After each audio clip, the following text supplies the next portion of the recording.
the Junkyard Love Podcast. Okay, so let's start with the basics. We were just talking about awakening. This is a tough one. Feel free to bring it where it goes. What is awakening? Well, I think we've not been told the right, I don't want to say that we've been told a lie, but we've not been told really the exact way in which there's a process to awakening. We tend to, in the West, to edit out process for product. Process is more feminine. Product is more male. So because of the fact that we have this patriarchal, political, religious mindset in the West, we're people of product. We want things to just happen. But really, when you go into the great teachers, even Joshua or Jesus, whatever you call him, he said, I'm the way. And I think they cut out the way. You know, there's that 18 years missing in the Bible that nobody wants to talk about in Christendom. Yeah. Like, okay, that wasn't important. He didn't say anything for 18 years that maybe you need to know. But I think that 18 years represents process and the way that's kind of been cut out of Christianity as we know it today. So I think that there's a process that's missing in the fact. I think we're being told that somehow awakening is an event rather than an unfolding, and that we can just wake up in paradise and bliss. You know, that's kind of the New Age idea. Now, I've been very part of New Thought, New Age, metaphysical for decades, but I'm finding myself at a place where I'm reevaluating a lot of that teaching. Not that I don't believe it didn't serve, but I think there's a shift, a paradigm shift that's going on. And I think we all need to stop and take a pause and kind of look back at some of the things that we've all taught and influenced people with that actually has not brought forth the fruit of what we have said. And that's where I am after decades of research and doing what I'm doing is like, okay, of what I've taught, what am I seeing that has basically kind of happened? So I really kind of see this idea of awakenment is a process of moving us into seeing first what we call the illusion of the world. I don't think that awakening is a bypass around it. I think it's through it. And I think that people need to be empowered as to how do we navigate through this time of breakdown. I was asked by my higher self, I guess you can say, but the words formed in me in the about 20, 25 years ago when I started my business with Foam Energetics, this vibrational tuning fork work.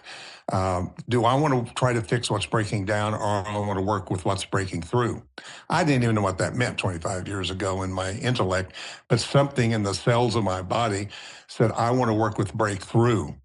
And now I have to realize that there's higher frequency. I call it 5D just for communication reasons, but the dimensions beyond our 3D, 4D world, I think, is breaking through. New information, new data, new direction is coming in. And of course, the reason I know it's breaking through because the old is breaking down. And so rather than trying to fix people, I've tried to awaken people to the fact that the path that they really are on should be the path to no path. In other words, I don't think we're in lack trying to get something we don't have. I think we need to realize what we have forgotten. You know, and we've kind of lost ourselves in what Course in Miracles calls the dream, the world of insanity. It's called many different things, the Maya, the illusion, world of appearance and all of that. And I think we have to wake up from that. And to wake up from that, we have to see it for what it is first. So waking is not a immediate experience of, I'm in bliss now and everything is wonderful and great. I think that actually we find ourselves a little disoriented at this time, and we're in the midst of this state of chaos. So I'm awakening up to a lot of things that I've even taught and believed, that I'm reevaluating what I've taught and believed. So I'm in a great transition period for myself in where I am. And I think a lot of people are kind of in that place and don't realize it, and we're not telling people that's okay. That's okay. Mm. This is probably the most spiritual times to be alive on the planet right now, but it doesn't look like the best time. It's kind of like the idea of the best and the worst happening all at the same time. You know, the idea of the best of times and the worst of times is happening at the same time. Or there's a scripture that says the great and terrible day of God. So I think we're in the most terrible day, but the great day spiritually, that people are waking up and realizing that all of this that's going on in the world politically and not just politically, but in every system is not new. We just haven't seen it. We have stuck our head in the sand, and a lot of us who have been spiritual, new agey type people has offered people all this euphoria, bliss, and everything is great, and ignore it. And I think we stuck our head in the sand, so to speak. And I think people are beginning to realize, no, I'm here to look at it for what it is, but see it from a higher state of consciousness and start raising the vibration of consciousness. So we need to be working in the collective level. Anyway, I could go on and on about this, but I guess I'm just sharing with you an experience that I'm going through at this time of my own awakening that's taking place. Yeah. As it's an active awakening, it's not as it's only something you had an awakening experience and now you're this, just this person, now this different person. It's an active thing. Ken Wilber talks about, I'm sure you've looked into Ken Wilber in integral theory, but he talks about this maturation process.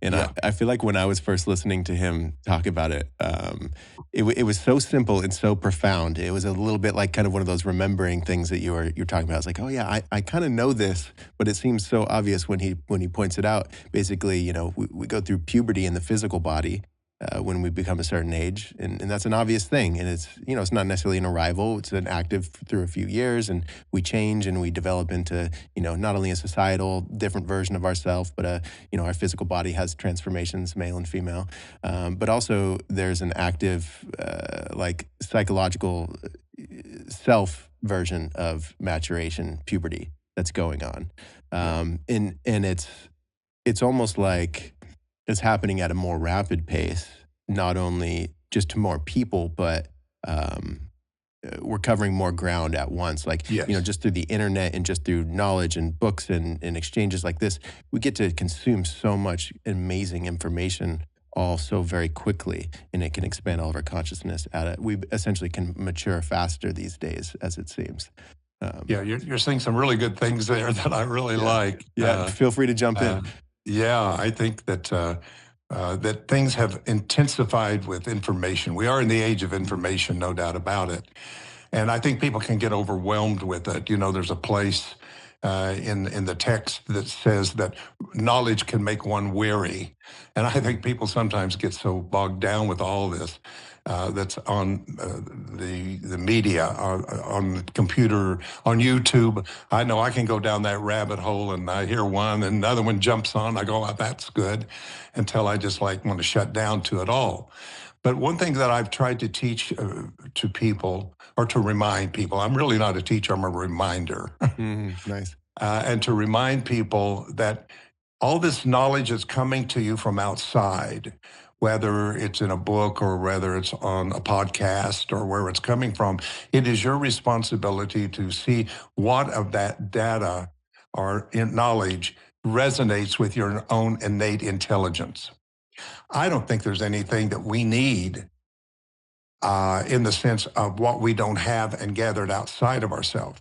So when you take things like what we're doing today as a podcast, or what I do is doing lectures and all that I do and that type of thing, I'm very clear to tell people, don't believe everything I say just because I say it. Don't follow me in my teachings because I'm going through a process. I'm just doing it publicly and letting you hear it. And I tell everybody to take, because you hear something. Somebody may hear us today and go, that was really interesting. Now, I don't know what I think about it, but that was interesting. Now, if it was interesting, it caught your attention. Therefore, you hold it and contemplate it in a neutral state. Don't judge it right or wrong, good or bad, but just hold it. Now, if it is for you, it will resonate your own innate intelligence, and you'll have your own aha moment. or your own epiphany, and that carries your own I am code or signature to it. Because we don't want other people's, we want self-knowledge. And I'm talking about the Gnosis self, not the self we think we are, but the true self that's waking up so that we have direct knowledge with God. I don't know if you've been much into Gnosticism, but it has changed so much for me to study that in some way. So anyway, that's kind of the way I Yeah. want people to see it from my point of view. Yeah. So in Gnosticism, do you mean like studying the self and what the self is, and changing your how you view yourself? Yeah, well, Gnosticism is the pre-Christian, the first 2 centuries before Right. Oh yeah. before we Yeah. took and organized it into religion in Nicaea. When it became a national institutionalized religion, there were those that were called the heretics, Mm-hmm. which I identify with the heretics Yeah. more than I did the those who organized it and made it into dogma and doctrine. But if you really read back at that time, what they were all seeking was gnosis in the Greek, which is direct knowledge, not knowledge through a preacher, a priest, or a rabbi, or through a church or a religion, but direct knowledge. And of course, that became at some point a threat to what was organizing. So they had to shut that down. And that's where I think we get those who were seeking that way begin to take what they were learning and begin to write it and put it, and that's what we found hidden in the caves in 1945 was the Nag Hammadi library, like the Gospel of Thomas and all of that, that didn't make it into the Bible, but now it's showing up because I think they were wise enough to know, you know what, they're going to come along, they're going to suppress this and they're going to change it. So let's leave a trail for that generation that will come. And I think that generation really is the generation of after World War II, around 1945. And then you have a couple more years later and you have the Dead Sea Scrolls. So you're starting to see a lot of suppressed knowledge and information begin to show up. But again, it's not to be made into another religion, but it is to be used as a tool to resonate our own innate intelligence. And that's what I love. When I speak, the greatest compliment I can get from somebody who's waiting at the back of wherever I am, and they'll say to me, "Thank you for saying that. I was already getting that, but I didn't know how to say it." That tells me that what you got came from you, not me. I was just able to help you to bring it into your consciousness on an individual level. Yeah, yeah, it's certainly a remembering. It reminds me of Ram Dass. He would talk about how he just has these, hypnotic audiences, and they're just listening, following for 45 minutes, and then he would almost kind of break the barrier and go, why are you guys all nodding? How do you know this stuff? Love it. That's how it is. It is a remembering. It's almost a clearing the small self out of the way, so that the bigger self, the bigger you, the bigger God, whatever is shining through instead. Yes. Yeah. That's what I'm trying to. That's the relationship I try to have with an audience of any kind. And even Buddha said, "Don't believe anything the first time you hear it." And I think we have to be careful about what we qualify as information into a belief system. Right. And one of the things that I've taught through my energy work and through my vibrational sound work is that whatever you qualify into your belief system is the blueprint that cells read as they replicate themselves. Wow. Yeah. So people's got to change the blueprint. It's not just changing the knowledge, but it's what you've qualified into your etheric blueprint that's going to make the difference. Yeah. So that reminds me, it just sparks, Bruce Lipton in the epigenetics conversation. So I would love to explore a little bit of that. How do you understand epigenetics and like how certain genes express versus not expressing? Oh, that's my subject. Yeah. This all started with me in the 80s, around 86 and 87. I was in a deep silent meditation time in which I was really opening myself up to receive some direction where I was to go. And I formed in me the words deox, deoxyribonucleic acid. Well, and I still don't know how to say it. It just shows you it wasn't into my intellectual at all, but I knew it was DNA. And I won't go into the whole story, but the story is that after I heard that, I didn't know what to do with it. And it was kind of the time that we were cracking the code for the genetic genome. And I remember President Clinton at that time getting on to say that we're very close now to having the genome completely completed. And I thought, that's interesting. They're starting about DNA. And then when we went through the trial of, I can't think of his name, the football player, and OJ. And constantly we heard about DNA. DNA work was going on. Anyway, the words DNA was just everywhere. And I thought, ooh, this is entering the collective consciousness somehow. Yeah.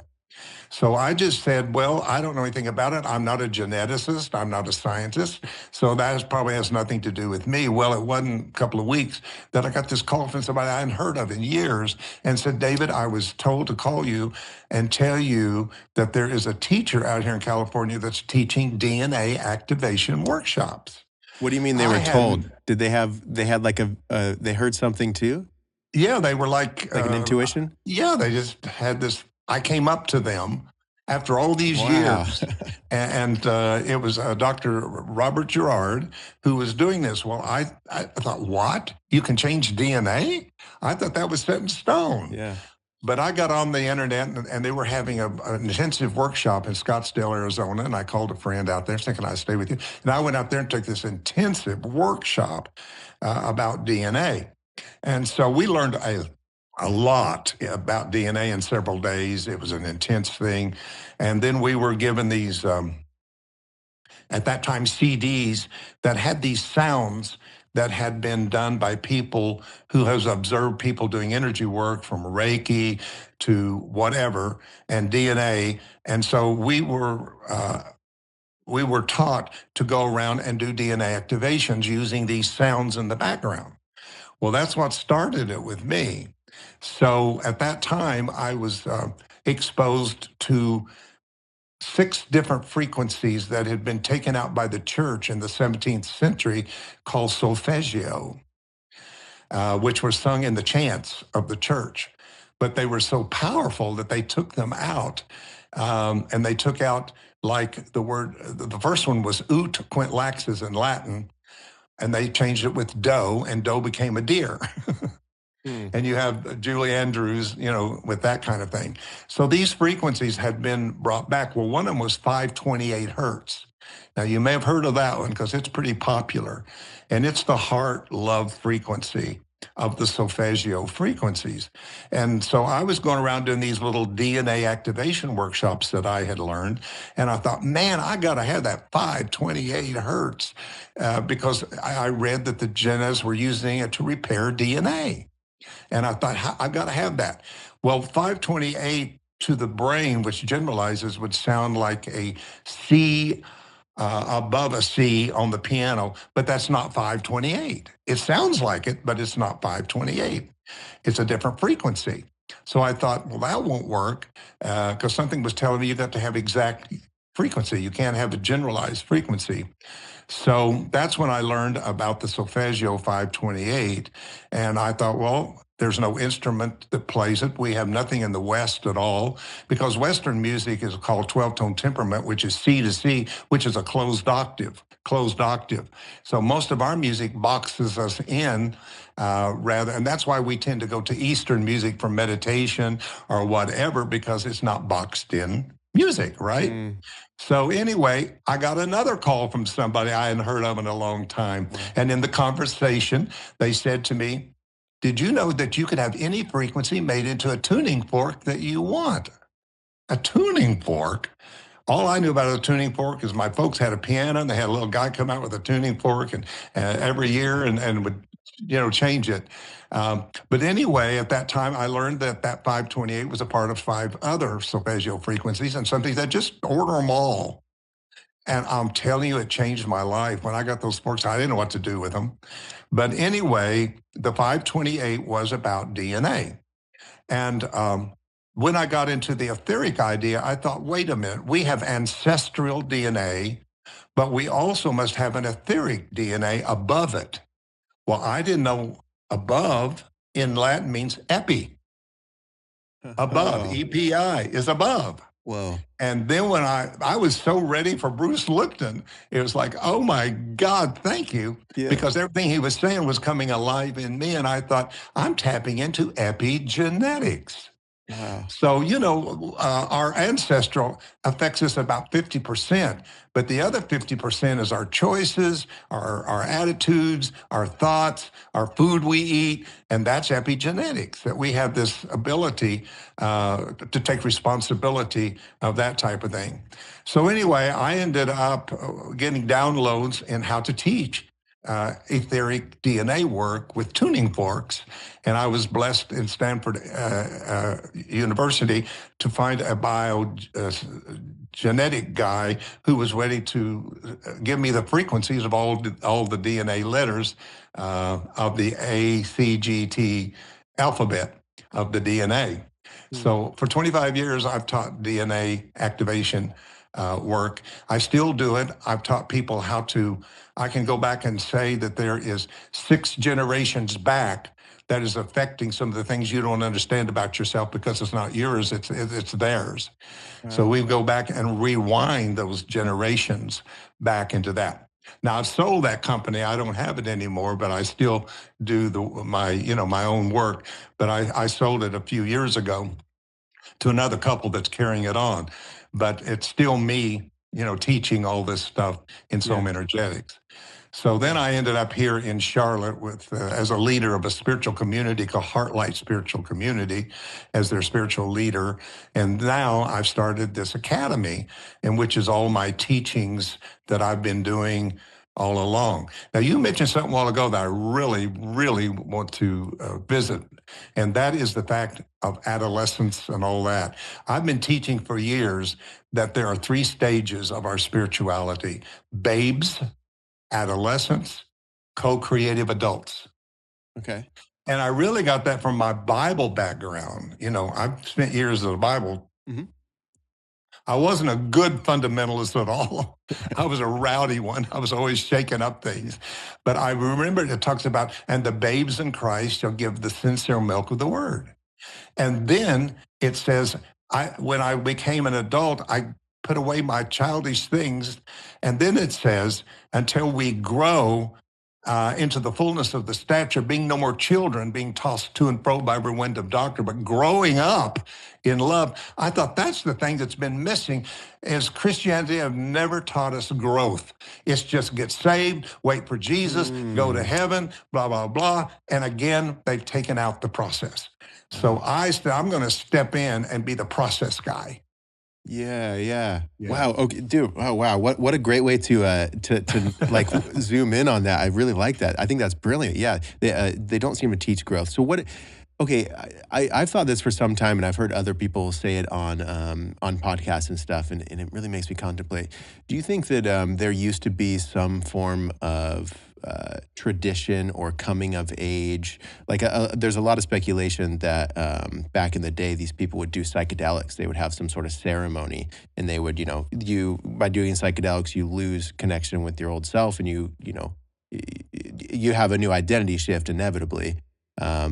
And so, like, maybe there's a large portion of the Bible, or what we call Christianity, that's missing this whole section of maybe this ceremony, this religious tradition, this we drink this ergot, or we take this psychedelic and we have some sort of journey, some sort of experience that brings us coming of age as a man or something. Do you think anything like that could be true, or have you stumbled upon things like that in your research? Yeah. Well, in my religion I was raised in, which was extremely fundamental, Pentecostal. Right. I mean, really, I never fell for it, but I was raised in it. My own aunt was my pastor. My uncle was the overseer of the denomination. So I was right in the middle of it. I was in it, but I wasn't of it. But anyway, we taught is 12 years old is the age of accountability. And I think they got that probably the fact that Jesus was around 12 years old when he was in the square astounding the physicians. But this is the craziest doctrine, because it meant that the minute I turned 12, I need to get saved or I'm going to hell. Up to 12, I'm covered. Now, that's what they believed. That'll scare you. Yeah. So that was the ceremony they went through, is come down, give your life to Jesus, get saved at 12 years old. That's the ceremony. Now, if you go back into more Catholicism and those kind of churches, they baptize the baby immediately, because the baby can go to hell if it's not baptized.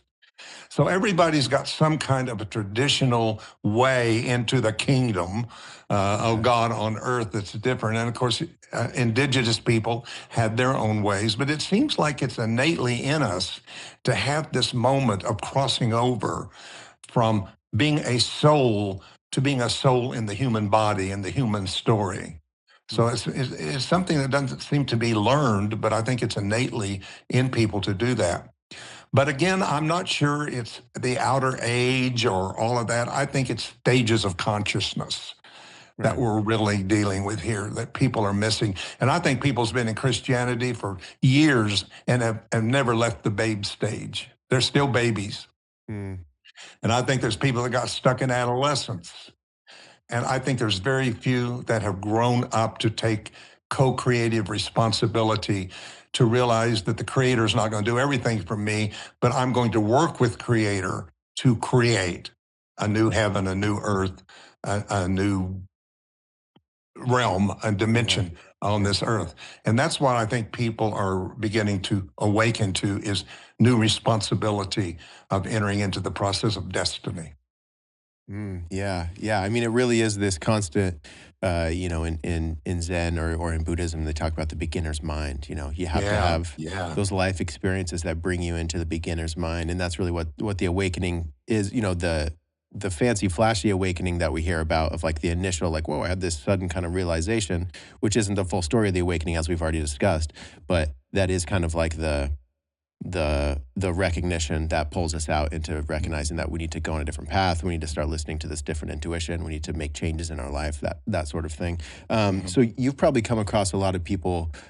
In my notes, I had written down kind of some different terminology of awakening. So I wrote, I think you used the term cellular awakening, and then I also just kind of wanted to bring in both spiritual awakening and Kundalini awakening. So would you treat these as different things, or are these all kind of like the same thing happening, we just use different language for them?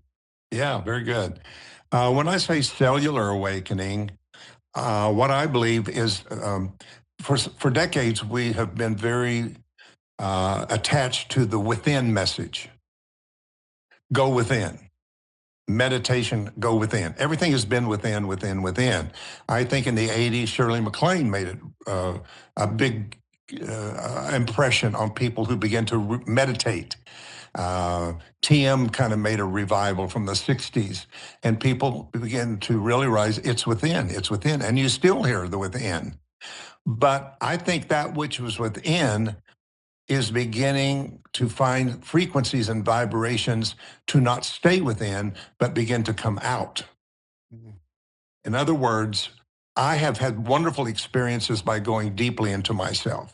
Now, you can do that through meditation. You can do that through certain drugs or whatever, that are available out there. And there's many ways that you can have these wonderful experiences within yourself, but that's not helping the world.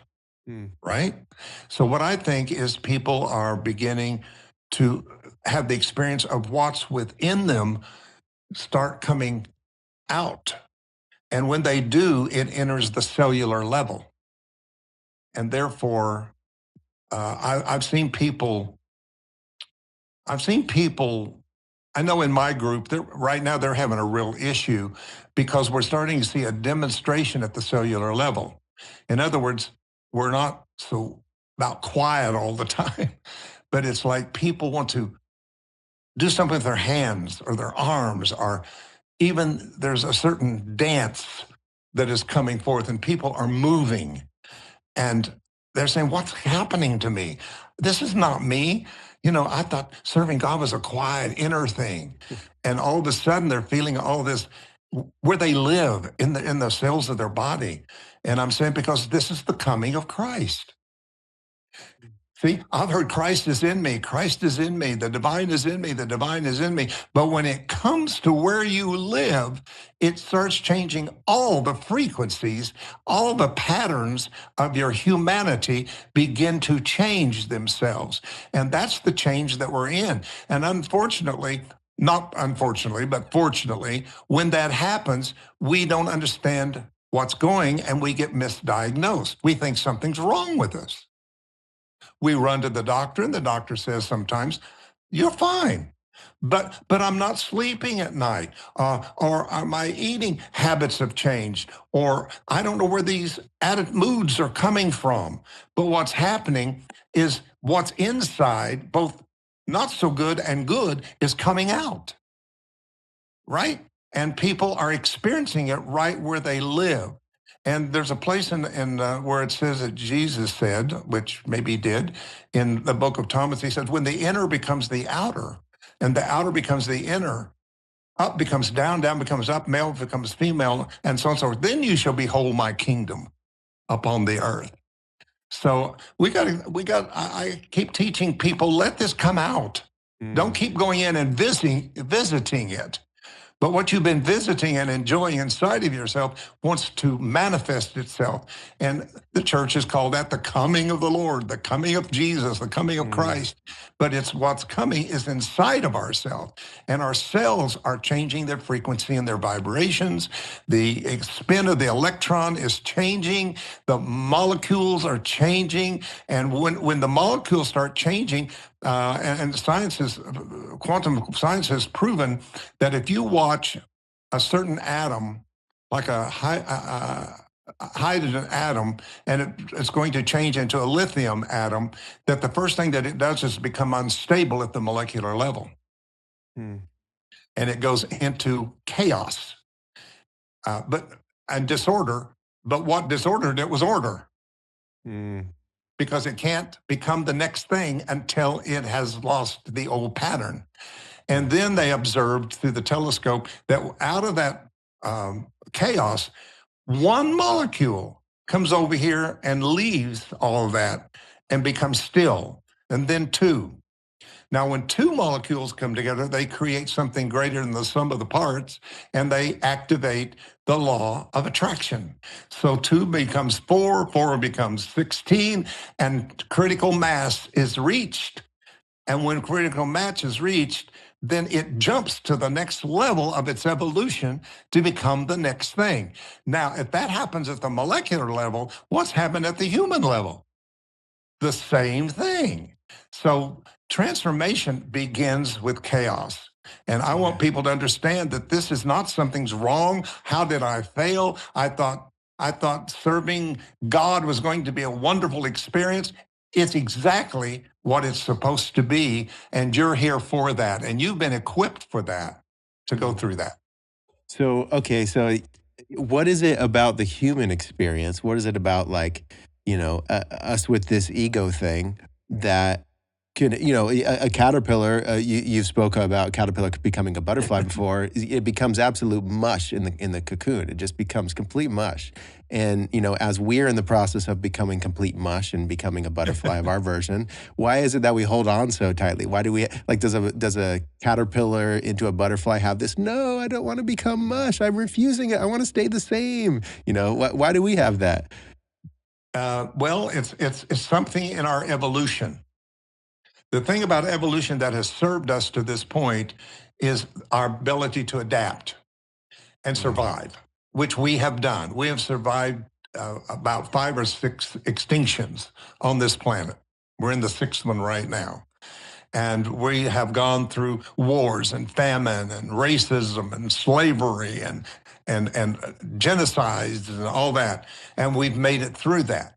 Now, here's the thing. There's a line, I don't know where I got it, but I really like it. But it says, what blesses you in the beginning can betray you in the end.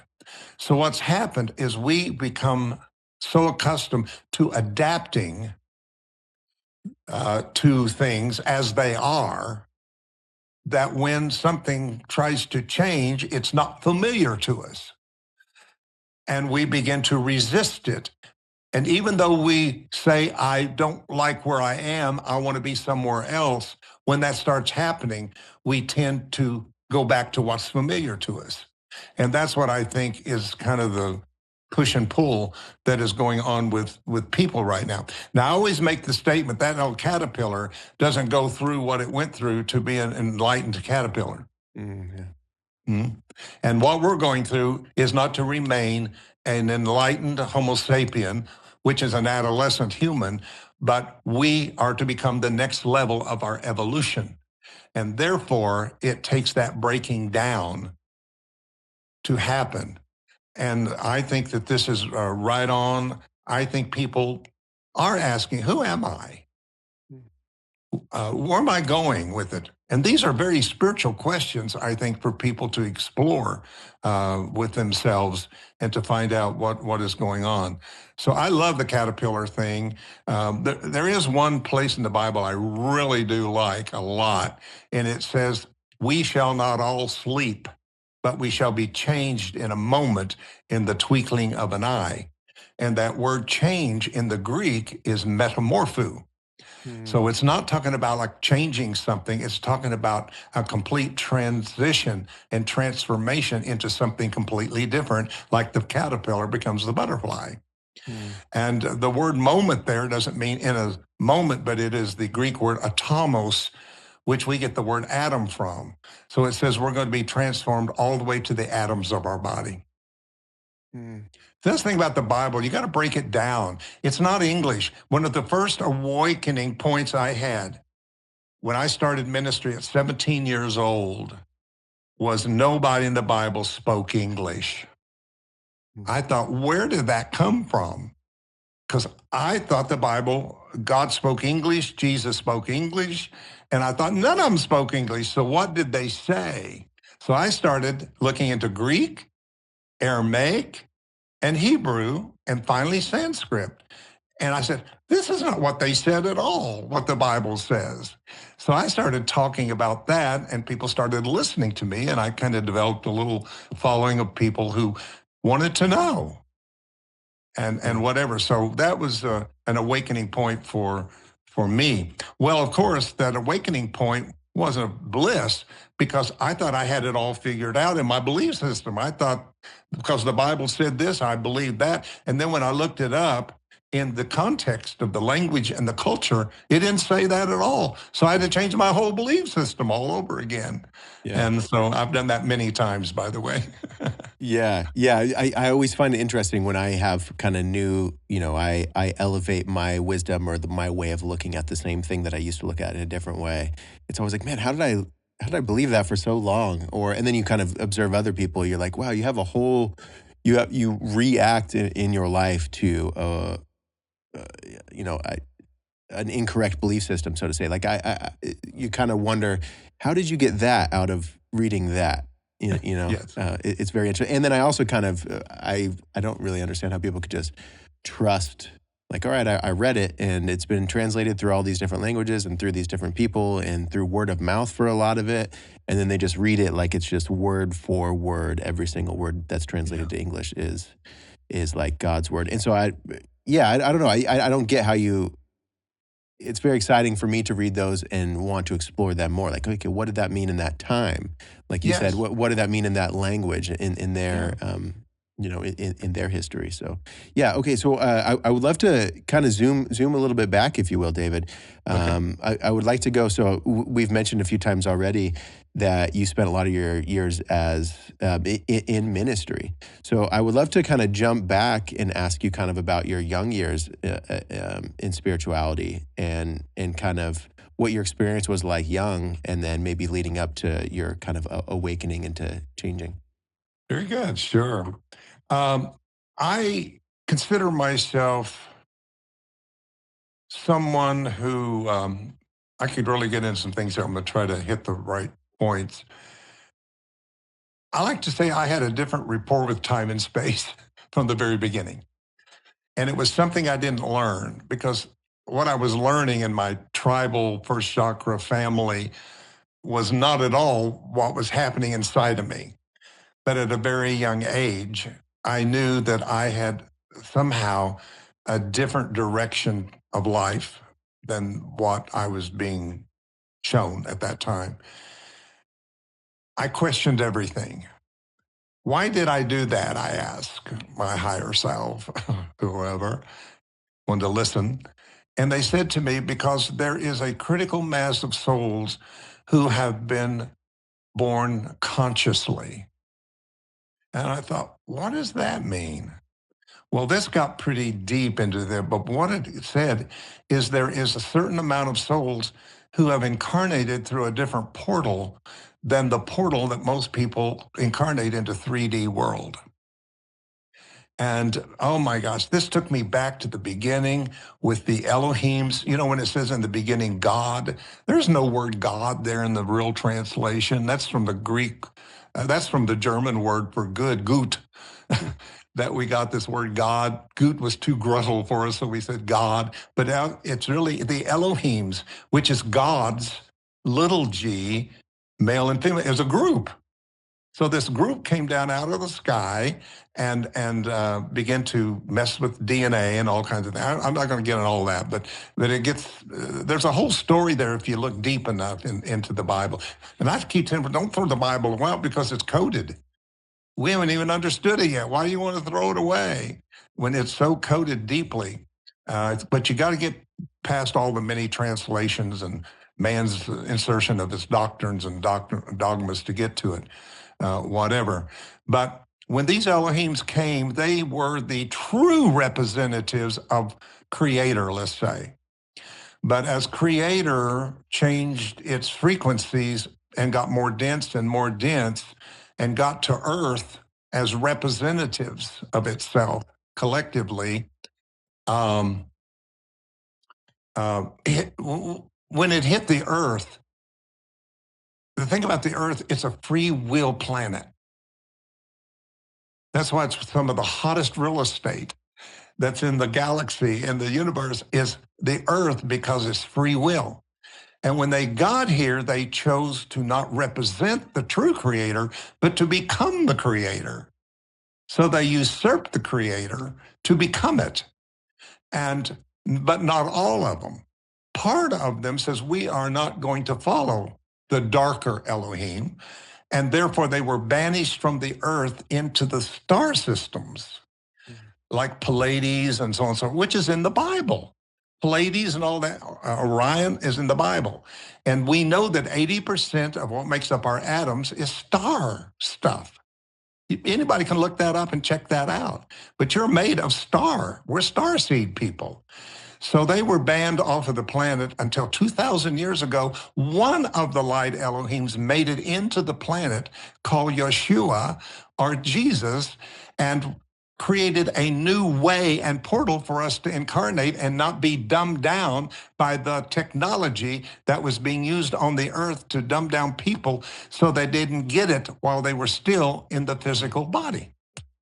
I know this gets crazy. It's very interesting, yeah. But it's the story that unfolds. It's there for anybody if you want to dig into it and look into it. So I believe that a lot of us have incarnated without being dumbed down, that we come in with some memory. This isn't right. This world as it is not my home. I don't fit here. Right? And I'll guarantee the people out there that's listening to us that are part of that are feeling that. They may not understand it, but they're going, that's me. I've always been the weird one in the family. I never followed what my siblings followed or my parents. That's a good thing because it shows you that you're here with purpose to be here on the planet. All we have to do is just remember who we are and reach that critical mass. You know, the 100th monkey story kind of thing. Mm-hmm. So when we reach that, we will cause this shift to take place. But I do believe that when Jesus said, I'm the way, he's saying my teachings is the way, not me. Don't serve and worship me, the man. He didn't come here for that. He came here with a message that hadn't been dumbed down, and that message is the message of Gnosis. And the church is so busy worshiping him that they really don't get into his teachings. And they took out that 18 years of his teachings. That is part of our process of getting back to where we can remember, why am I here? What is my purpose to be here? Yeah, exactly. Yeah, I always wonder the 18 years thing. You always asked. makes me- yeah, hey, no, I love it. I it's very, very wonderful, very interesting. I feel like there's a million other things that I could ask. Okay, so you certainly were, born awake, born conscious, as you say, right? Is that what you say, born conscious? Yes, born conscious. So at what point did you start, because I'm sure there was a good amount of, at least through your young years, that the teachings that your family and the Jesus things that you were learning around you probably did make sense. What was kind of the changing point for you where they started to, like, the teachings in that book just weren't matching? I love that question. Thank you. Yeah. First of all, when I was 5 years old, I would go visit my grandma on the farm. Okay. And I found myself preaching to the cows. Nice. And I would preach to old Bessie, and I'd say, Bessie, get that lipstick off or you're going to hell. Now, that's what I'd heard in church, see. That's all I knew. And Bessie would look at me and go, moo, like, I'm not a sinner. Don't be putting me in hell. And it planted something in my mind. Maybe we're not the sinners they said we are. Maybe we learned to be the sinners that they are. But what actually happened to me was around 17 years old. And I was drawn to an event that was happening in Tulsa, Oklahoma. It was literally a movement that happened. It was an 8-week revival that was going on down the street from my church. And I would pass there and I thought, what is going on in this place? I mean, there was cars everywhere, every night. And so I went and snuck into this place. Now, I did not want to be known because I was known as my aunt's nephew. I was their piano player, so I kind of got in the back. And this preacher was preaching 90 miles an hour and carrying on and whatever. And there was maybe 800 people in there. It was huge. And all of a sudden, he just stopped, walked down the aisle, and looked right at me and says, God just said to me, he sent you here today. Do you want what God has for you? And I'm going around, who is he talking to? And I realized it was me. And I said, well, yes, sure. He said, well, come up here. And I started down the aisle, and I never made it to him. Something came over me and knocked me on the floor. It was like 220 hit a 110 body. Couldn't handle it. And I laid on the floor, and I won't go into all of it. Some of this is in my books. But I laid there and got 3 visions that changed my life. Now, I went down a skinny, introverted kid dealing with a lot of issues of my difference. But when I got up, this voice boomed out of me, and people started listening to me and asking me to come to their church and to all these things. And I began a ministry at 17 years old. Wow. I pastored my first church when I was 19 in Montgomery, Alabama during the race riots of that time. And that was, 64 years ago that I started that, and I've never stopped. And I've continued to grow. I've continued to challenge a lot of traditional religion with love, because I know where people are. I know where they need to be, and they need to be there until they're not. So I'm not out to convert people to anything, but I think there are those that are at a level to hear this message that I and others are really bringing right now to do that. But that's how it started. And to this day, I can just open my mouth and get up, and I don't organize sermons. I don't prepare. I don't rehearse. I just get up and Spirit just speaks through me. I just constantly channel what I call my higher self. And it's been a very good, successful thing that I do. Now, on the academy, for instance, We have Bible 101 classes. So I try to meet people where they are and teach them, what does it mean sin? What does hell mean? First book I ever wrote was Hell Yes or Hell No.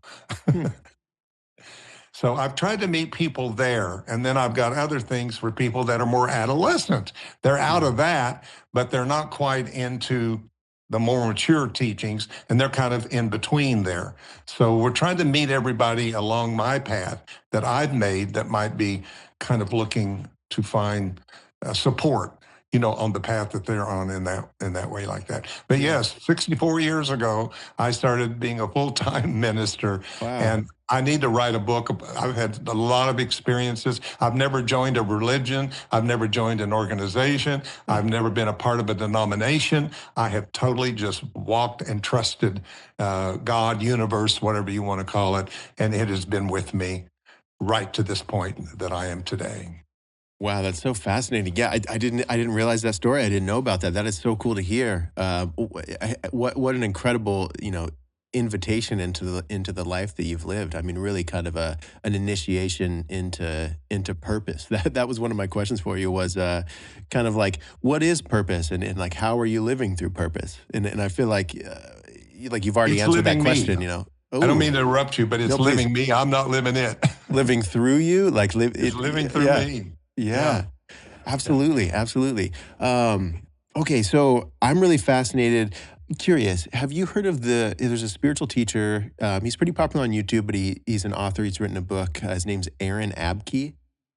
Have you heard of his name? I don't recognize that name, Reynolds. So he was a pastor's kid from a young age, and he was teaching ministries from a very young age. And then he started having some questions, and then started reading some more Eastern psychology, started exploring different theology outside of just like his one religion.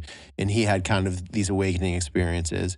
And now I find that he bridges, I feel for me, he's helped me bridge a lot of the Western and Eastern ways of understanding things. Like, oh yeah, they're talking about the same thing, and this is just another brilliant way to put it, and all that sort of stuff. And on top of that, I'm really drawn to, Alan Watts did a great work of bridging those two gaps and that sort of stuff. So I guess I kind of am curious where you see that bridge happening, not only in like your own teachings, but just kind of in the modern times, like this connection between Western and Eastern. Like, are we going to pop out on the other side with just an understanding of kind of the whole thing, or where do you see that going? Okay, you just asked the right questions. Thank you. Oh, good. A scripture that comes to mind, in fact, it's one of my slogans that I use at the center, is "Who shall stand in the gap and make up the hedge?" Ooh. Now, we're living in a world that's dying, but a world that has not fully stabilized itself. The 3D systems are all like the caterpillar going to mush. It really is. I don't care if it's financial, educational, political, religious, medical, everything is like the caterpillar going to mush and going into a state of disorder. But the new systems that are trying to come in, which the Bible calls the kingdoms of this world, the kingdom should be systems of this world, has not really stabilized itself. So we're living between two worlds. That means we've got to have those who are instructing us, empowering us, and directing us, who are in between and who will stand in the gap. And the names that you were mentioning are those, and I'm trying to do the same thing. That's why I still use the Christian language. I still will throw in scripture while I'm talking Buddhism. I will talk Kabbalah, but I'll use scripture because I try to bring everybody back to where they've been, at the same time where they're going, but where they are right now in this gap between the worlds. So I really admire those who have not totally cut the past out, because a lot of people need to be reached who are in that level.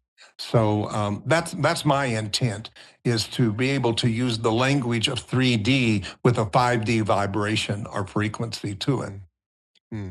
Yeah, nice. Okay, so I do want to go back towards. So I want to go back towards tuning forks and frequency and those sorts of things. So a little bit of my background, just to fill you in. I've been a paid DJ for 14 years. I do a bit of a musician myself.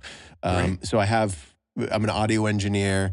So I have my levels of understanding with music and frequencies and.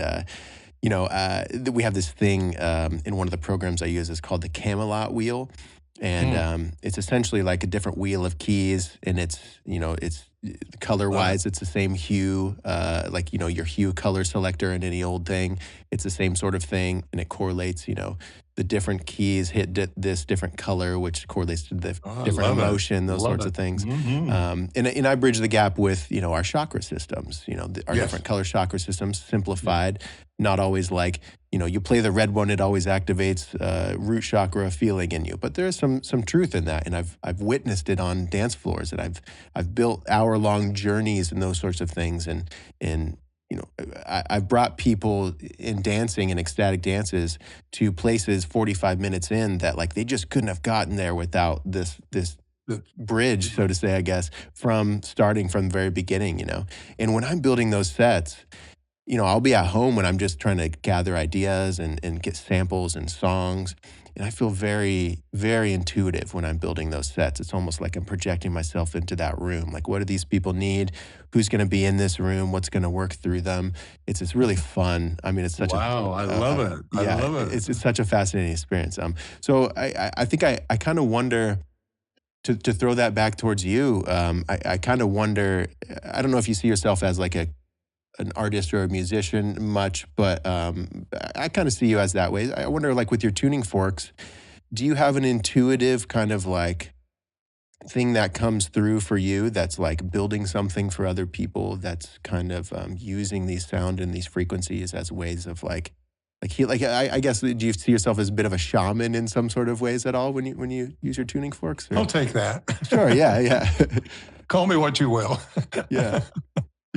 Well, that's an interesting thing. I think I'd like to start with the fact that when I was a young man, I mentioned my aunt was my pastor, and she had this wonderful kind of bluesy, jazzy voice. Oh, nice. And she would take me over to the African American church on Saturday night when they would do these radio broadcasts, and she would sing. And when I would listen to the singing, I thought, what is different? The way they sing Amazing Grace and we sing it as white people. Yeah. They were using more black notes, more dissonant type notes, and it just resonated with me. And I sat there and I thought, I want to know this. So I hired a little girl from Paradise Baptist to come and teach me. Now, I was playing piano for my aunt by ear. I had no lessons. But one Sunday, my aunt, who was up preaching and had lost her piano player, spun around on her 6-inch heels and pointed to me. I was 10 years old and said, David, you're going to be my piano player. And my dad had taught me C, F, and G. That's all I knew. And I went to the piano. I loved her so much. She started singing When the Saints Come Marching In, and my fingers started flying. Huh. So I learned to play that kind of gospel. But the black gospel thing really caught my ear. And I learned to play enough of it that very church hired me as their organist for $25 a week, which in 1962 wasn't too bad. And by the way, this church was in Tulsa, in Greenwood, if you know the Greenwood massacre story. I'm unfamiliar. Yeah, 1901 was one of the worst massacres of Black Wall Street was in Tulsa. It's hardly talked about, but it's now coming out what went on. And there I was in the middle of all of that. Wow. So I became very interested in that kind of music. To make a long story short, I ended up traveling with Mahalia Jackson, who was you're young, but she was the gospel queen of gospel music back in those days. And so I ended up more in that culture of music and liked it. I still am. I still do it. Sometimes it just comes out in me, and I do those kind of things like that. So I have no training in music whatsoever, but I play by ear and I just can do what I do. Other than that, I don't do what I do. But as I said earlier, the thing about Western music is called 12-tone temperament. Are you familiar with that? A little bit, not a ton, Okay. but a All right. little If you go all the C to C, white, black notes, you go 12. So a full octave is 12. And then you box it in. You close it. Mhm. Well, what's happened now that's so fascinating is we've gone back to Pythagoras, who said and looked up into the heavens and the skies and said, how do I get to heaven to earth? Speaking of the stars and whatever. And came to this genius idea, let's not close the octave. So when he didn't close the octave, he found the spiral of the atmosphere of everything. And we know now that NASA has found out there that's not empty space, but it is sound coming off of moons and planets and whatever, that everything is connected by vibration and sound out there. So he brought heaven to earth in the music of the spheres, it's called. Anybody can look it up and find his work. So he's a great player in a lot of this new idea of using more dissonant sounds than just linear A, B, C, D, C, D, E, F, G. But he began to put in these unusual sounds that was bringing in higher sounds of planets and whatever. Well, that fascinated me, and I connected that to the solfeggio. Have you heard of solfeggio? I've heard of solfeggio, yes. Yeah, okay. So the solfeggio, to me, are a bridge between Pythagorean's comma. Pythagorean's comma is the space of the overshoot of the octave in which there's a little bit of space there. Mm-hmm. And it's in that space that we find the spiral, because the universe is a vortex and spiral. That's why we are attracted to chakras, because they spiral and they connect us to the bigger spirals of the universe itself. They are mini universes in us that we can deal with. I mean, the chakras are taken too much. You got to really realize the power of chakras are amazing. It's an amazing thing. So anyway, unfortunately, Western music, like everything, came along, Rockefeller and them and all of them, they changed the 444 to 440A. And they did it on purpose. I hate to say it, but they did it for the fact of keeping people limited and boxed in through the music. And that's what happened to me when I heard the black gospel music. It wasn't boxed in music. Now, shooting forward later and getting into more new agey, whatever, and I started meditating, I could not meditate to Western music. But if I heard something that was Eastern, I could do it. And most people do, if you think about it, go more in New Age, go more toward Eastern type sounds, more Hindu, more whatever. Now, the idea of the Kundalini just merely means that we have not used the supply of energy that we've been given for a lifetime, because we stay in survival mode, and therefore that energy has been pulled down through the crown and ends up at the coccyx.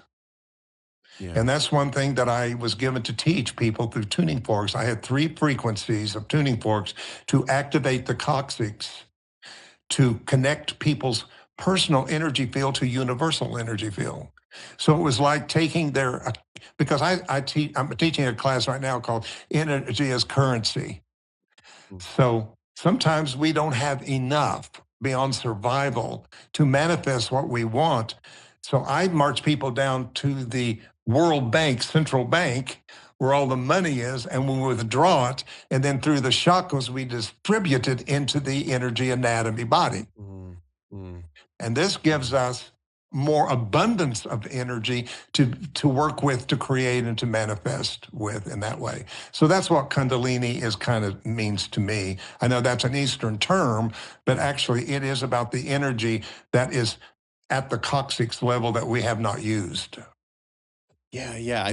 I like your emphasis on it having been stuck in it. Like when it comes out, it's the Kundalini experience. I was kind of curious if you can. I was thinking of if anybody's listening or watching that is kind of unfamiliar with any sort of energy work or Reiki or maybe even they don't know much about yoga or any of this sort of stuff. Could you tell what is it like when you I mean, you've now passed it down, but when you were the person doing these healings and you're actually using your forks and you have them in your hand and things like that, what's going on in like person to person? I've seen videos of bodies moving around and people having tears coming down and that sort of thing. Is it a bit like that? It can be. Everybody's different. Everybody responds very differently. But I'm working totally in the etheric body. I never touch the physical body. Mm-hmm. Physical body is totally effect. I'm working in cause. I'm working in that blueprint. And that's the thing that's beautiful about energy work like that people just don't get, is that we know now that every disease that's coming into the physical body is in the etheric blueprint 9 months to a year before it gets there. So I've taught people how to use the tuning forks and listen to them and feel where there's blockages in certain aspects of the etheric body that's connected to that chakra. So let's say it ends up in the first chakra. Well, that means something from conception to 6 or 7 years old has not been balanced somewhere in that person's unconscious part of them. So we intuitively can find that by experience and learning. It's not just going to a workshop and learning something. You got to practice it. You got to cultivate it. It becomes an art to you. And I've taught people all over the world.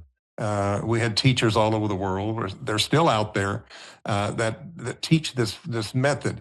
But if it's already in the physical, then we can find where the root of it is in the etheric part of the body that's connected to that chakra.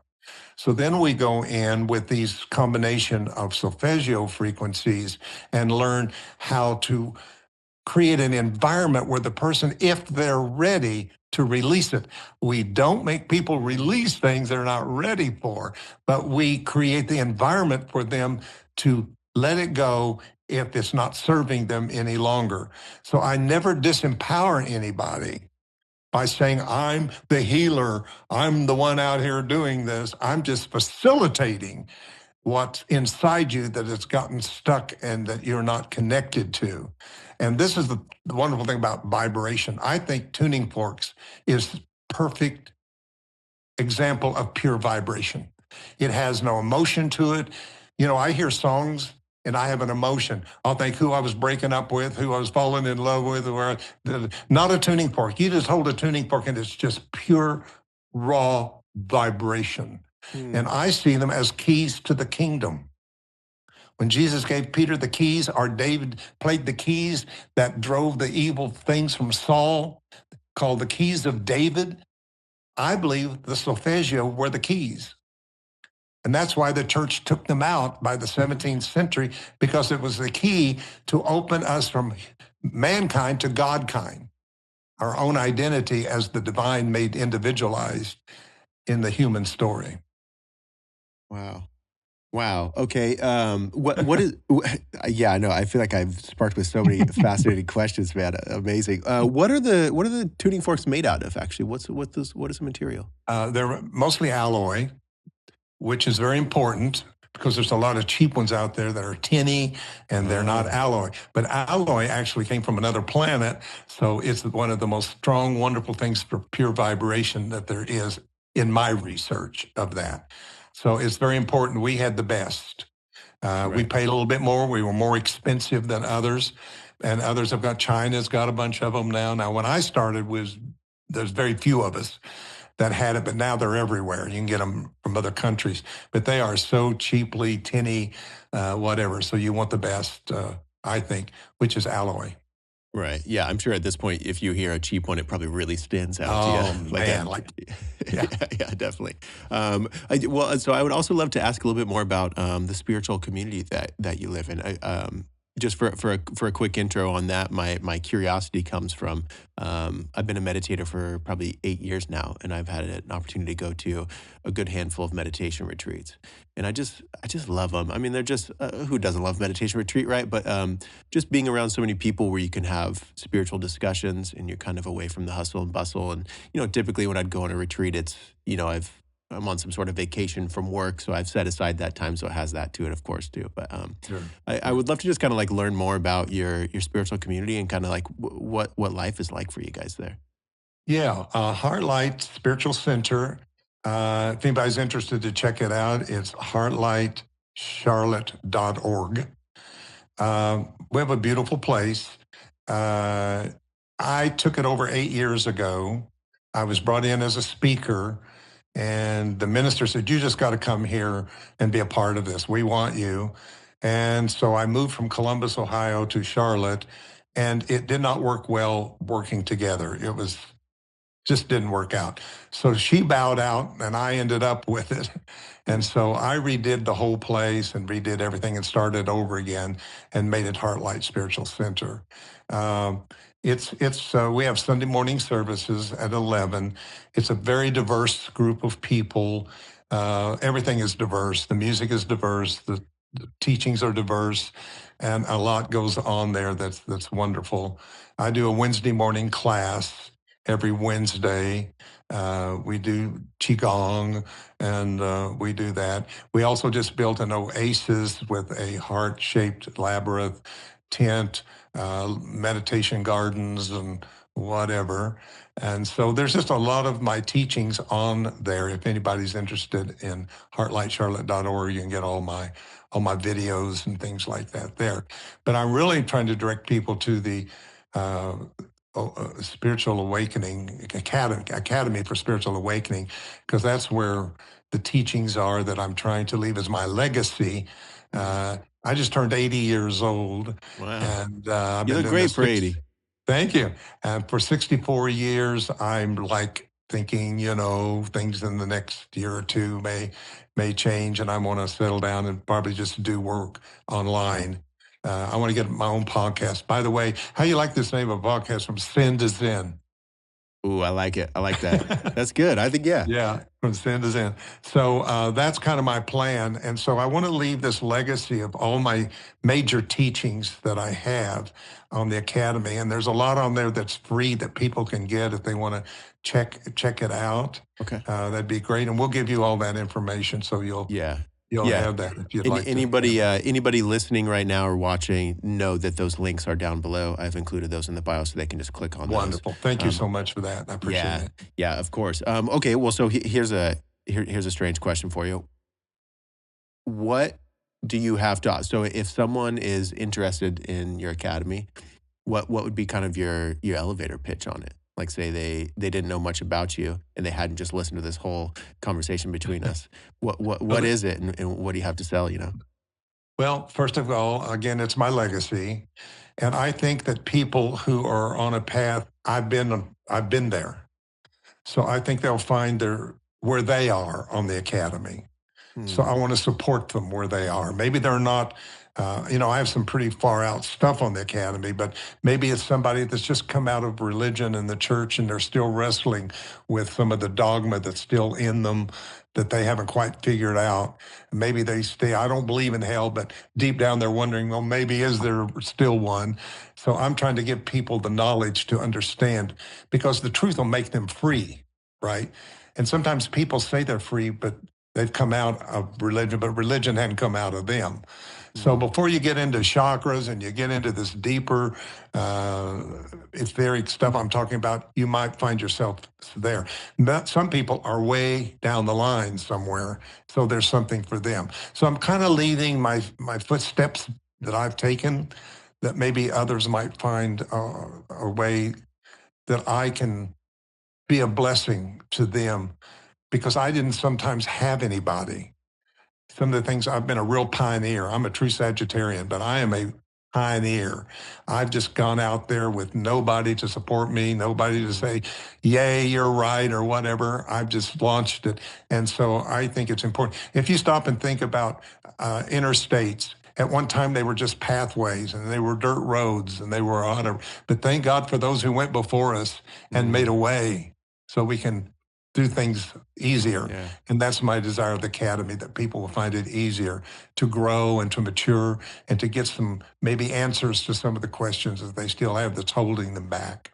Yeah, yeah, brilliant. Wow, that's so good. Yeah, it reminds me. I have this line from a poem that's like a leader catches cobwebs in his mouth and says nothing. And then I was also thinking about like you're saying, you're a pioneer. Oftentimes, I feel myself. I resonate with that a little bit. I call myself a bulldozer sometimes. Not in a derogatory way, but yeah, sometimes I do feel like I'm out there with a machete, and I'm just like, I don't really know exactly where I'm headed, but I gotta trust it, and you'll see. I think we'll see.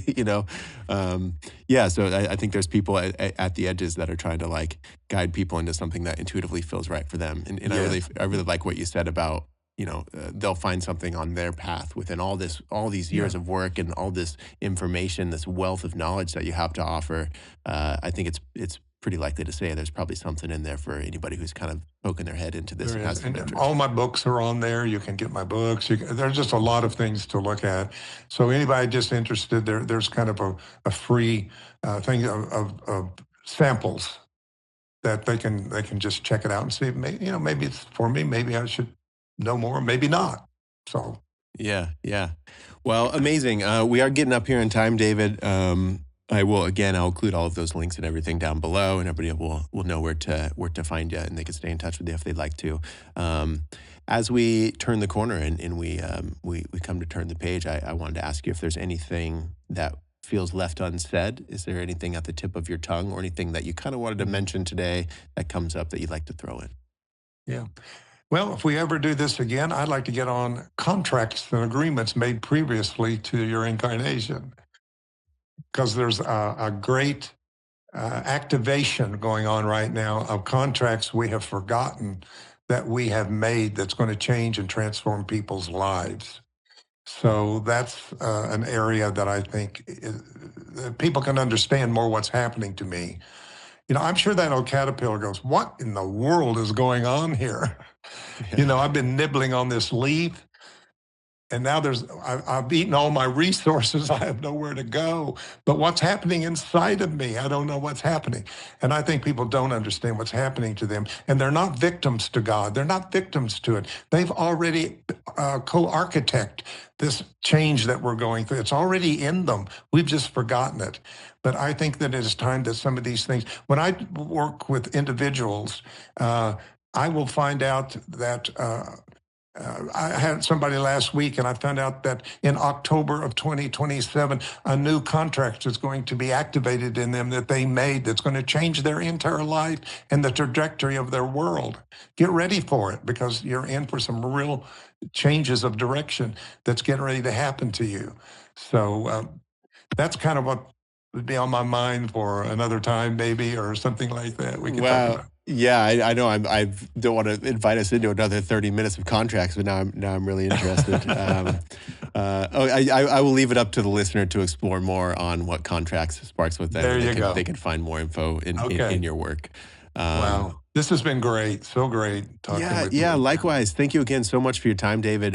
This was so great. And honestly, just thank you for your work. Thank you for your life's work. This is really cool stuff. This is, like I said, I'm really drawn to kind of these, that in between, that bridge, I love learning about it. I love having these conversations with people about it. And so, just thank you for your work, man. This is awesome. Oh, you're welcome. I appreciate what you're doing to give us a platform to be on here, and you're a great voice that's out there, and there's so many right now that are joining into the voice to awaken so many people that are ready.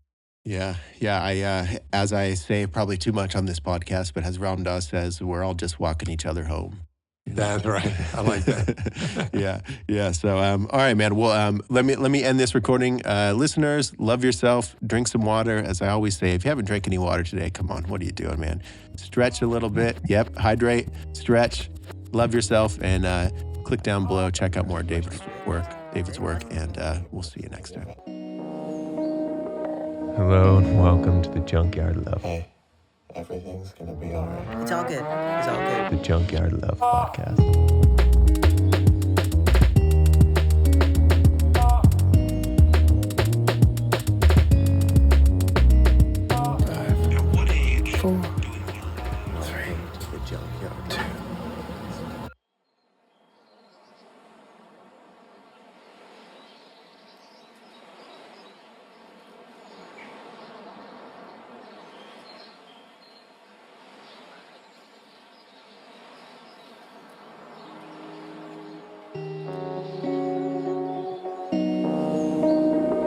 Hello, welcome to the Junkyard Love.